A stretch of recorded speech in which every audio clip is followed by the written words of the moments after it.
Hi there, I'm Roux. Welcome to my video. Today's video is all about this hilarious thread that I found on AskReddit, posted by Madame Blueberry. Straight men of Reddit, what's the strangest thing you've been told not to do because that's gay?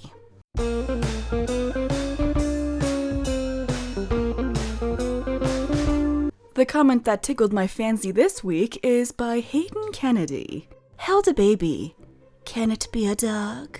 I'm so confused.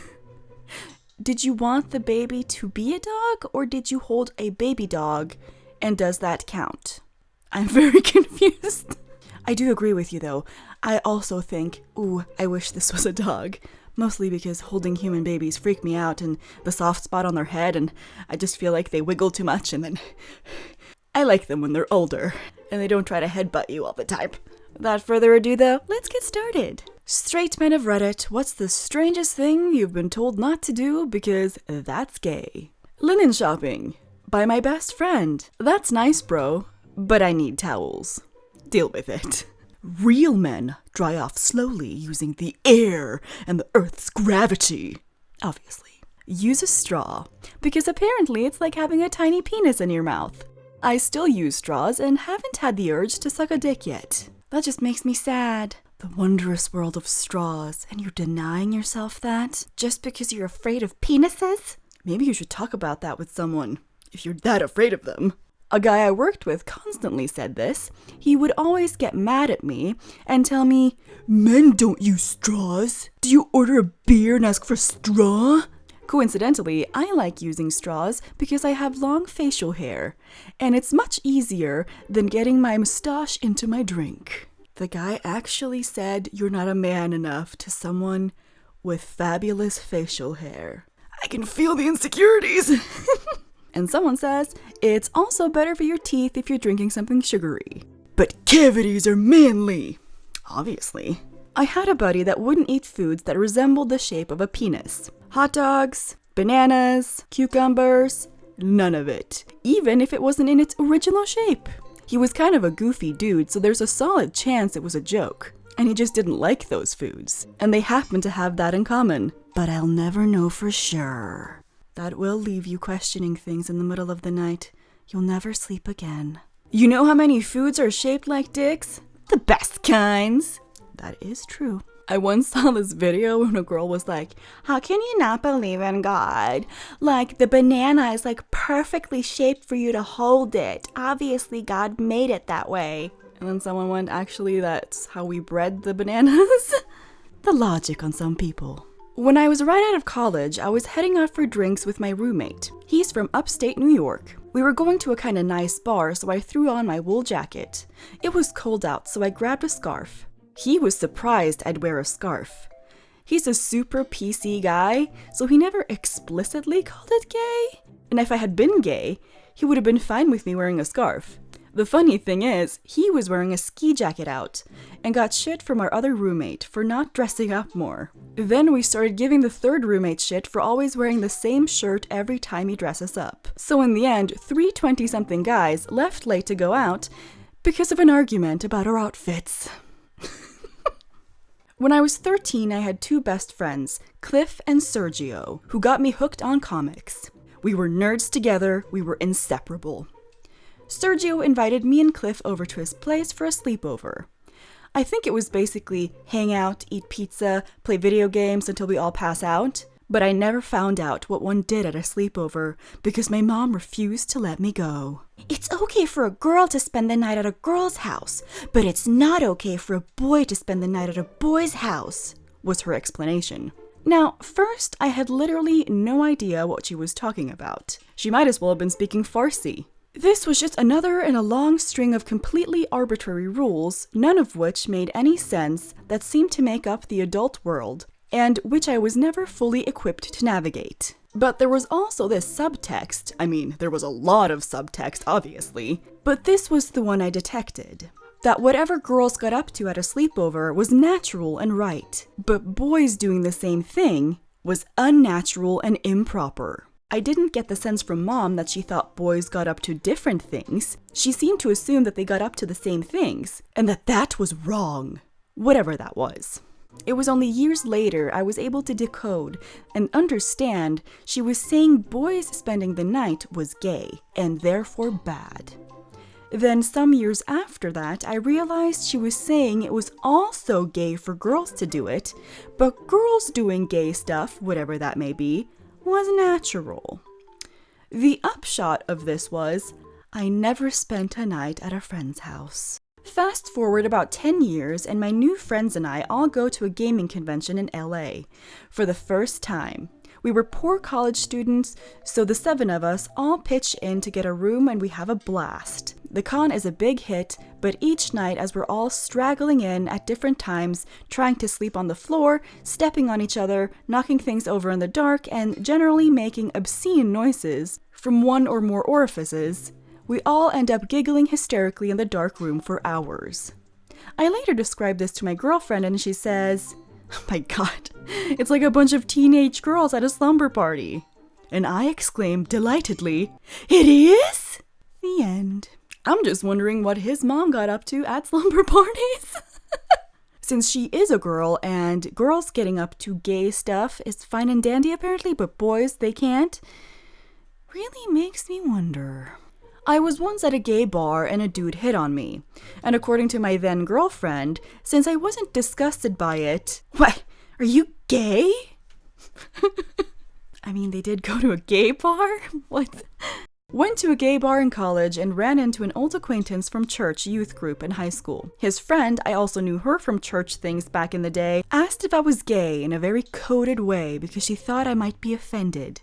I laughed because while I'm not gay, I'm sure as shit not going to be offended by the question, especially at a gay bar.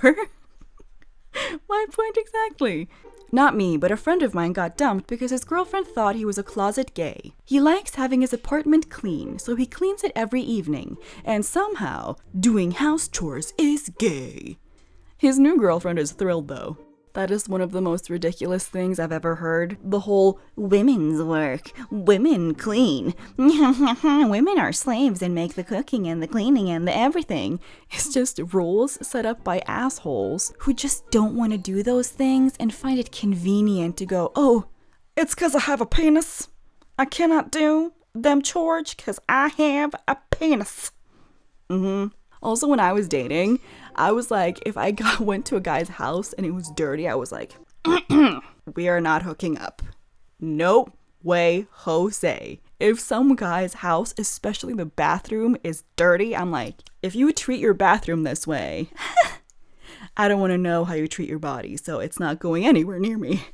Was telling a coworker my boyfriend kept his home perfect, which I love. It's nice to see someone take care of their space. Exactly. And he asked me, is he gay? As if all gay guys are just really good at chores. It's like they think any femininity means you love doing the chores. It's like no one loves doing the chores. What the hell? Gay slob here. Not all of us keep our homes tidy. Exactly. Yeah, my parents dropped me off at my boyfriend's apartment after Christmas, and the first thing my dad says is, "Well, it does look like 2 guys live here." Laugh my ass off. Your dad sounds great. Unexpectedly wholesome. It's like they think that all gay guys are like the same guy. They're just envisioning this really fashionable dude who just has a spick and spam apartment. And someone comments to this and says, "Gay here as well, also not particularly fashionable, and I don't drink. Hands back gay card and the toaster they gave me when I joined." Wait, you got a toaster? I only got a gay card. There was a special offer when I signed up. Limited time only. Going to a cafe and eating/drinking anything there. I'll have as many strawberry sundaes as I want, goddammit. Yes, you have as many strawberry sundaes as you want, sir. Go you. Fight the patriarchy. I knew a guy who wouldn't have a serious conversation that might cause any kind of emotion because that's gay. It couldn't even be something nice like talking about puppies. He also wouldn't hug his children or his niece because that kind of affection is what women and gay guys use. He also wouldn't smile in pictures unless his woman or children were in them. He wouldn't tell his son that he loved him or spend quality time with him because he was scared that it would turn his son gay. So basically, anything that caused happiness or a decent quality of life was gay. His dad apparently would beat him for that pantsy shit when he was a kid, so I can understand why he does what he does, but it's still majorly fucked up. Yeah. That is so sad. That's just toxic masculinity in a nutshell.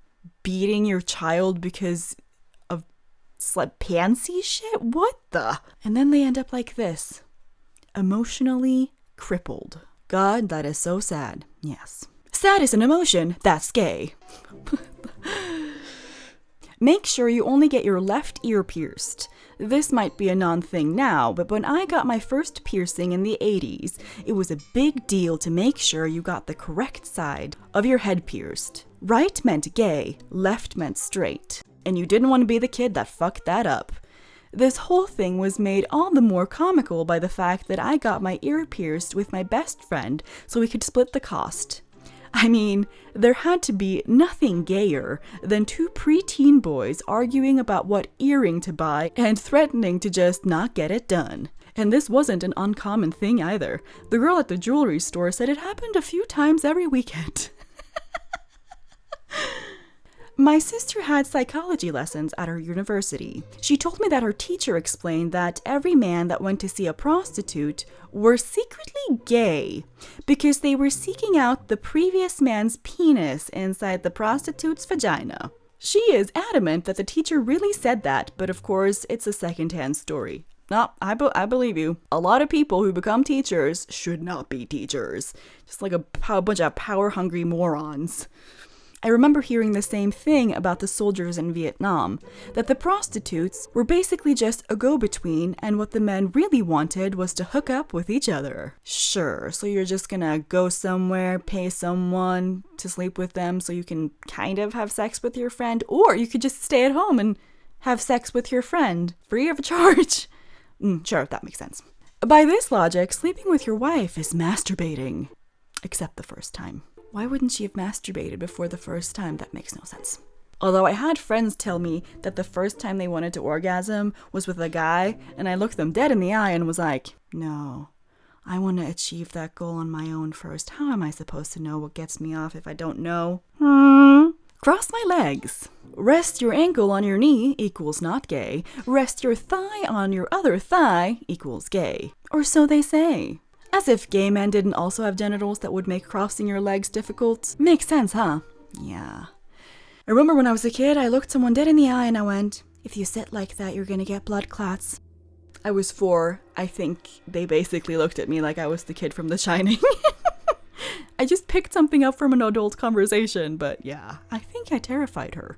I went on a date with a guy who wouldn't drink cocktails because they were gay. So he'd only drink beer to be more masculine. But a manly man. The flip side of this is that my Tinder date once accused me of being homophobic because I didn't like cocktails or sugary drinks and usually stuck to the dark beers or dry neat liquors. One extreme to another. It was nice of your date to reveal themselves as a crazy person so quickly. That was really thoughtful of them, yes. I hope you enjoyed that. I had a lot of fun. It was hilarious. So come back every Friday, I post. And soon every Wednesday too. Twice a week. Ooh-hoo. So subscribe, leave a comment, leave a like, and stay awesome, my beautiful, beautiful subscriberones. And thank you so much to my wonderful patrons, Katbra, Magdalena Wurska, Cami, and Ellie. You awesome. To everybody, thank you for coming. See you next time.